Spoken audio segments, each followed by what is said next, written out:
আমার ভাই হাদি সত্যবাদী বলিষ্ঠ কণ্ঠ। কেউ কেউ বলতেছেন ৭০ লক্ষ টাকা দিয়ে একটা কিলারকে ভাড়া করা হয়েছে। শুনলাম তারা নিরাপদে ভারতে পালিয়ে যায় নাকি, সেলফিও তুলতেছে। আমার ভাই সিঙ্গাপুরে হাসপাতালে আলহামদুলিল্লাহ তার চিকিৎসা, উন্নত চিকিৎসার জন্য বিদেশে পাঠানো হয়েছে। আল্লাহর কাছে শুধু এতটুকু বলবো, আল্লাহ আমার ভাই ওসমান হাদি তার কলিজার টুকরা সন্তানের চোখের পানি, তার স্ত্রীর চোখের পানি, এই দেশের কোটি কোটি মানুষ যার জন্য দোয়া করতেছে, আল্লাহ ওসমান হাদি ভাইকে আমাদের মাঝে ফিরিয়ে দেন। এই ওসমান হাদিরা যদি হেরে যায়, হেরে যাবে বাংলাদেশ। আজকে ওসমান হাদিরা যদি পরাজয় বরণ করে, পুরো বাংলাদেশের ২০ কোটি মানুষ পরাজয় বরণ করবে। এদের টিকে থাকাটা প্রয়োজন। কথা বলেন?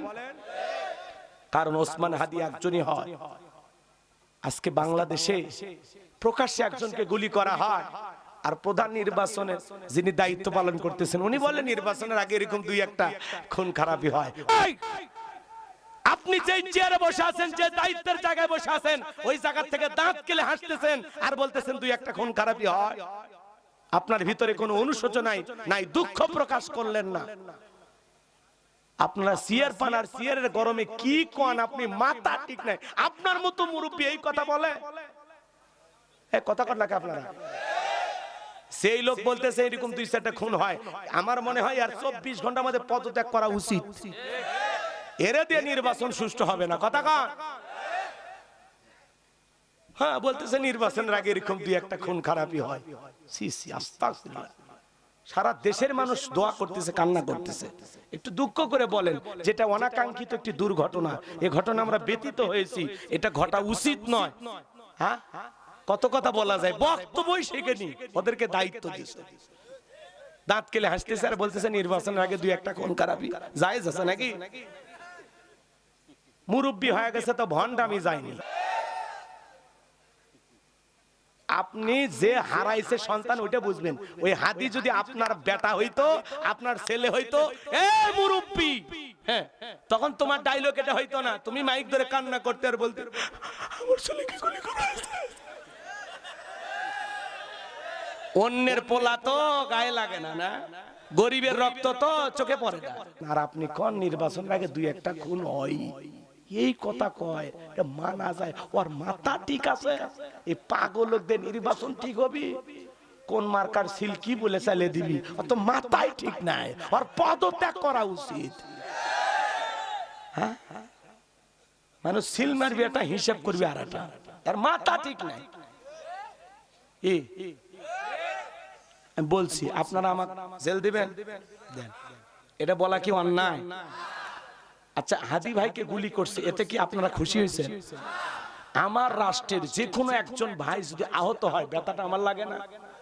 ও ভাই তো আমারই ভাই, আর কি অপরাধ আছে? ওই কি সাদাবাজি করছে? যদি খারাপ সন্ত্রাস সাদাবাজ হইতো তাহলে গুলি খাইতে আমার আফসোস হইতো না, কিন্তু একটা ভালো মানুষ গুলি খাইছে, তার জন্য হৃদয়টা কাঁদে, কষ্টটা বুকে লাগে। এটা নির্বাচন কমিশনের প্রধান অফিসার বুঝবে না। কথা কি বুঝছেন? ওর ছেলে যদি গুলি খাইতো ও বুঝতো, গুলিটা যদি ওর পেটে লাগতো, মাথায় লাগতো, ও বুঝতো। আল্লাহ ওদের হেদায়েত দান করুক। জোরে কোন আমিন। এইবার শুনেন, আল্লাহর নবী দানিয়েল আলাইহিস সালামের কথাটা জিলারজা যখন বলছে যে ছেলেটা স্বপ্নের কথা জানে, স্বপ্নের ব্যাখ্যা জানে, তার একটা শর্ত, তার ৭০,০০০ লোককে ছেড়ে দিতে হবে। এইবার বলতেছে ওই বাজান যদি বলে এই জেলখানা কেন, তামাম পৃথিবীর জেলখানার আসামি ছেড়ে দিতে রাজি। বাজান যা বলে তুমি তাই করো। আল্লাহু আকবার বলেন। এইবার সমস্ত পয়গম্বরের উম্মতদেরকে ছেড়ে দেওয়া হলো।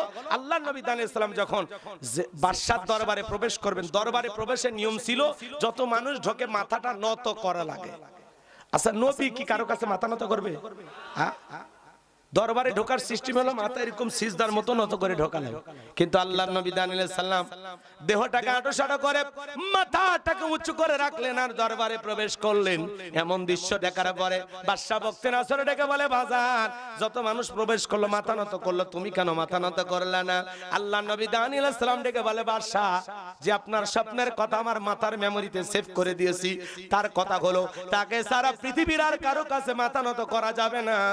আমি যদি মাথা নত করতাম, আপনার মতো যদি স্বপ্নের কথা ভুলিয়ে দিত, আপনি টেনশনে মারা যেতেন, আমাকেও মেরে ফেলতেন। তাহলে বলেন তো বাজান, কি সুন্দর কৌশলে উত্তর দিয়ে দিলেন। এইবার বাদশা বক্তে নাসর ডেকে বলে, বাজান যা করেছো ঠিক করেছো, আসলে তোমার মাথায় বুদ্ধি আছে।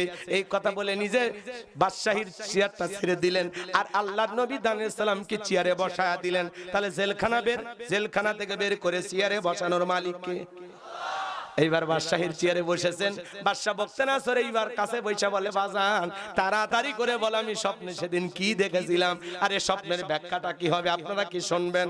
কারা কারা একটু হাত তুলে আল্লাহকে দেখান তো, দেখে লিল্লাহি তাকবীর। একটু মনে রাখেন বাজান। তাহলে আমি যে কথা বলতে চাচ্ছিলাম, আল্লাহ বলেন, তাবারাকাল্লাযী বিয়াদিহিল মুলকু ওয়া হুয়া আলা কুল্লি শাইইন কাদির।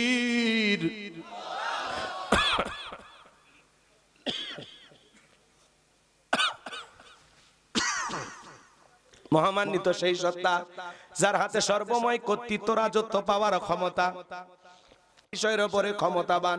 তাহলে সকল ক্ষমতার একমাত্র মালিক কে? আর একটু জোরে বলেন তো কে? এরপরের আয়াত আর একটা আছে বাজান, সেটাকে আপনারা ভুলে গেছেন। কয়েকটা মিনিট বলবো, বিরক্ত হচ্ছেন? আল্লাহ কি বলেন পরের আয়াতে, 2 নাম্বার আয়াত, আল্লাযী খলাকাল মাউতা ওয়াল হায়াতা লিয়াবলুয়াকুম আইয়ুকুম আহসানু আমালা ওয়া হুয়াল আজিজুল গফুর। এ ভাই 10টা মিনিটে আয়াতটা বোঝানোর জন্য 10টা মিনিট দিবেন। বসেন, আমি আপনাদেরকে বিরক্ত করে আলোচনা করতে চাই না। 10টা মিনিট দিলটা নরম করে শোনেন, বলা যায় না এটুকু কথা আপনার জীবনটাকে পরিবর্তন করে দিতে পারে। একটু মনোযোগ দিয়ে শুনবেন, খুবই গুরুত্বপূর্ণ কথা। 10 মিনিটে প্রত্যেকটা সেকেন্ডের কথা মূল্যবান। আল্লাহ বলেন, আল্লাযী খলাকাল মাউতা ওয়াল হায়াতা, যিনি সৃষ্টি করেছেন মৃত্যু আর জীবন।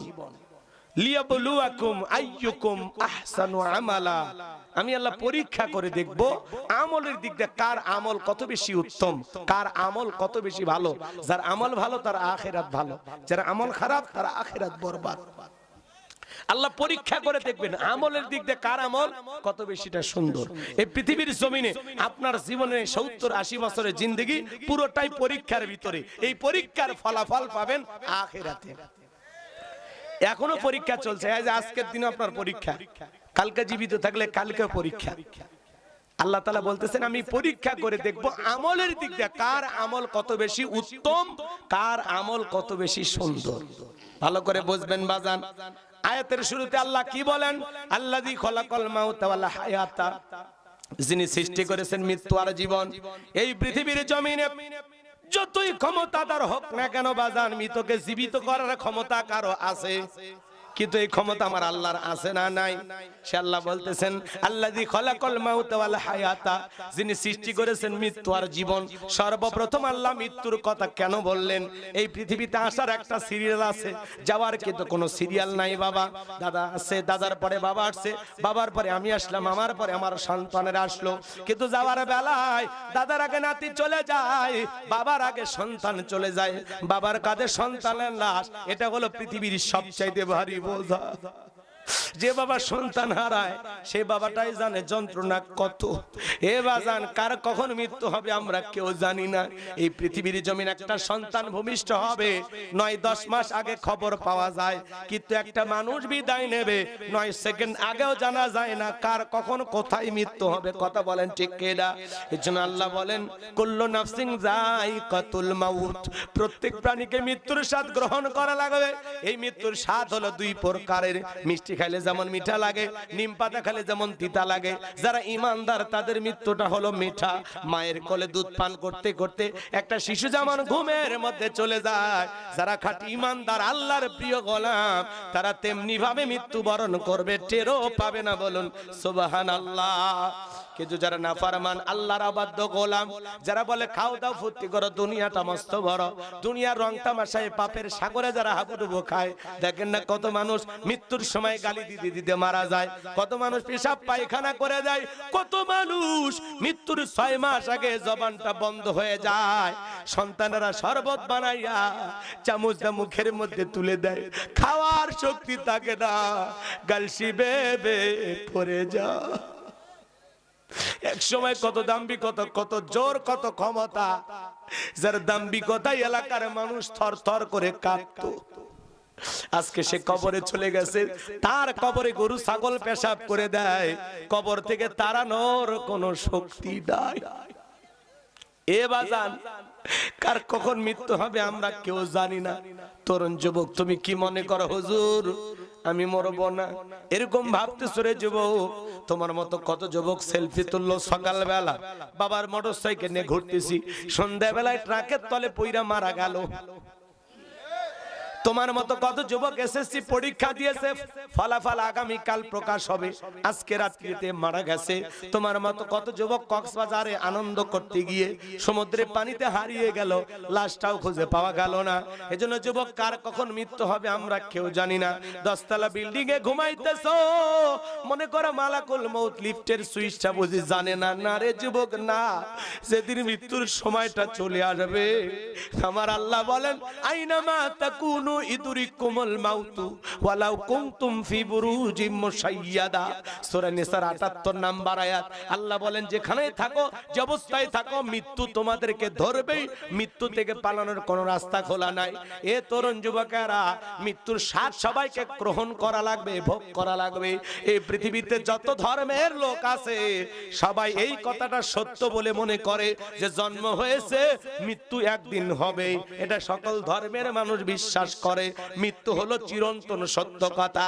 বেঁচে আছি এটাই অস্বাভাবিক, মৃত্যু হবে এটাই স্বাভাবিক। মানুষ হলো মরণশীল প্রাণী। কথা কথা, দুনিয়া থাকার জায়গা না, কেউ থাকবে না।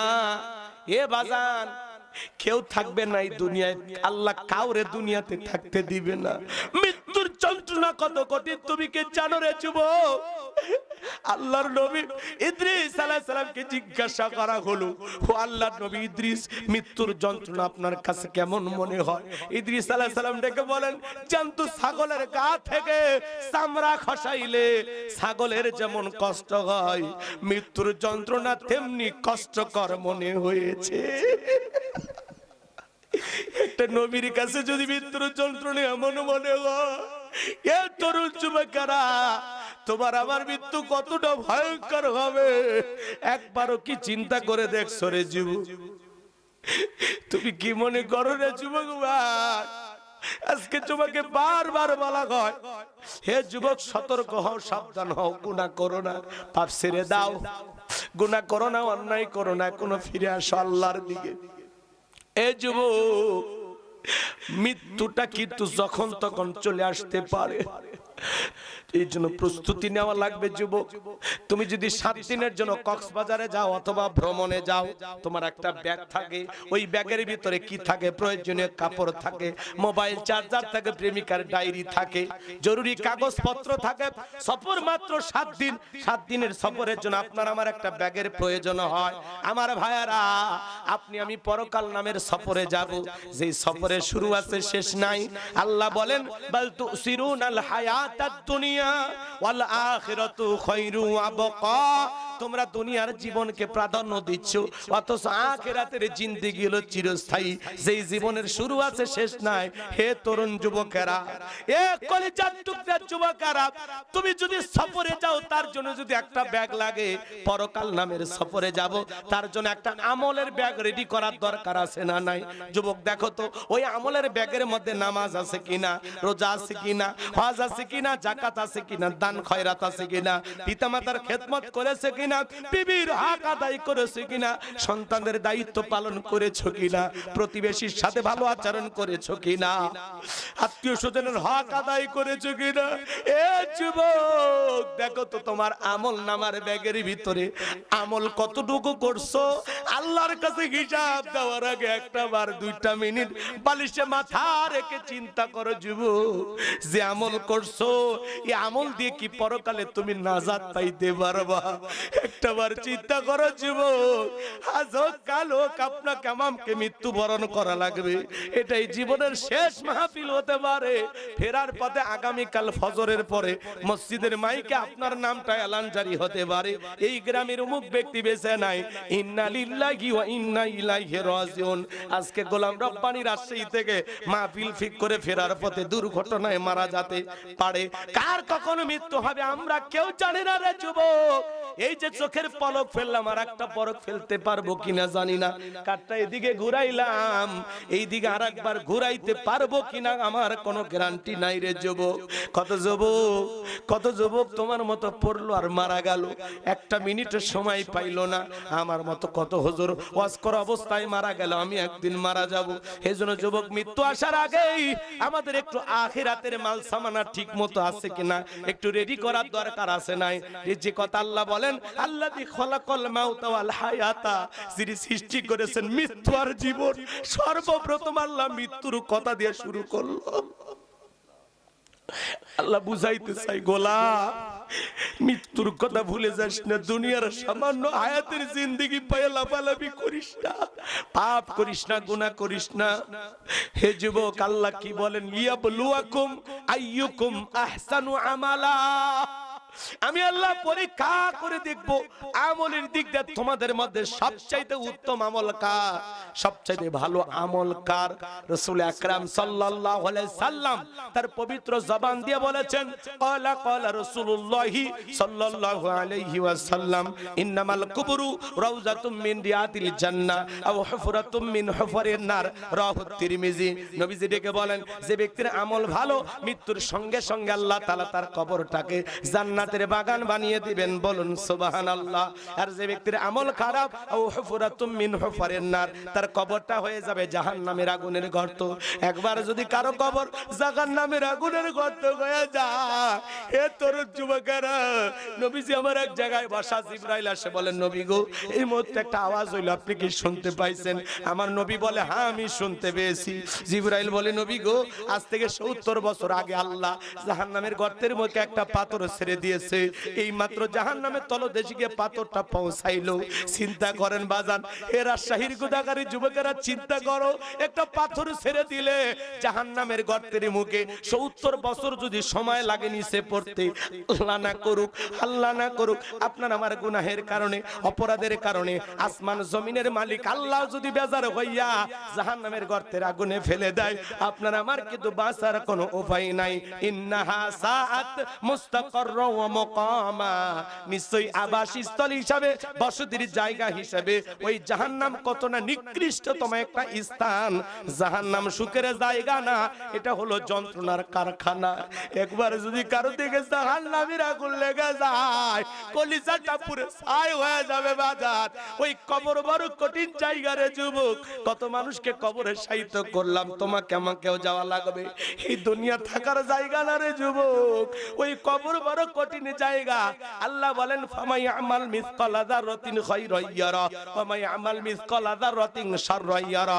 বান্দারে, তুমি যদি যাররা পরিমাণ, অণু পরিমাণ নেক আমল করো, ওইটাও তোমার আমল নামায় লিপিবদ্ধ করা হবে। আর যারা যাররা পরিমাণ, অণু পরিমাণে বদ আমল করে অন্ধকার কবরে যাবে, ওই কবরের ডানের মাটি বামে চলে যাবে, বামের মাটি ডানে চলে যাবে বাজান। এমন জোরে চাপ দেবে, এক পাজরের হাড় অন্য পাজরে ঢুকে যাবে। কবরে থাকা অন্ধ ফেরেশতা চোখে দেখে না, কানে শোনে না, হাতুড়িতে আঘাত করবে, দেহটা চূর্ণ বিচূর্ণ হয়ে যাবে। কবরে থাকা বিষাক্ত সাপ একবার সবল দিলে পা থেকে মাথা পর্যন্ত বিষের যন্ত্রণা, দেহটা জ্বলে যাবে। কবর কিন্তু জায়গা ভালো না রে যুবক। তোমার কবরের বাসটা পচার আগে তোমার দেহটা একদিন পচে গলে শেষ হয়ে যাবে। কিসের রং তামাশাই ব্যস্ত হয়ে আছো যুবক? এখনো সময় আছে, আল্লাহর ঘরের দরজাটা খোলা আছে, যাও সালাত আদায় করো। তুমি মনে করো হুজুর বেশি বয়স হয় নাই, অল্প বয়স হয়ে গেছে, বিয়েটা করে নেই। এরপরে যদি বলা হয় যুবক নামাজ পড়ে, কয় হুজুর এই তো বিয়ে করলাম, হাতের মেহেদি শুকাই নাই, 2টা বাচ্চার বাবা হয়ে নেই। এরপরে যখন বলা হয় যুবক নামাজে চলো, কয় সংসারে এত চাপ, নামাজ পড়ার সময় নাই। কথা কয় না, কথা কয়। আচ্ছা বাজান, উঠে কই যান আপনি? জান্নাতের টিকিট কনফার্ম করে আসছেন নাকি? আরে এমন কোন আমল করছেন হুজুর যে আমলে আমি নিশ্চিত জান্নাতে যাব? এরকম কোন আমল আমাদের জীবনে আছে? আমরা তো পাপী, পাপীর ঘরের পাপী, গোলামের ঘরের গোলাম, বান্দির ঘরের বান্দি। জীবনে কি আছে, কি করছি জীবনে? শুধু পাপই কামাইলাম, রং তামাশা, নাটক, সিনেমা।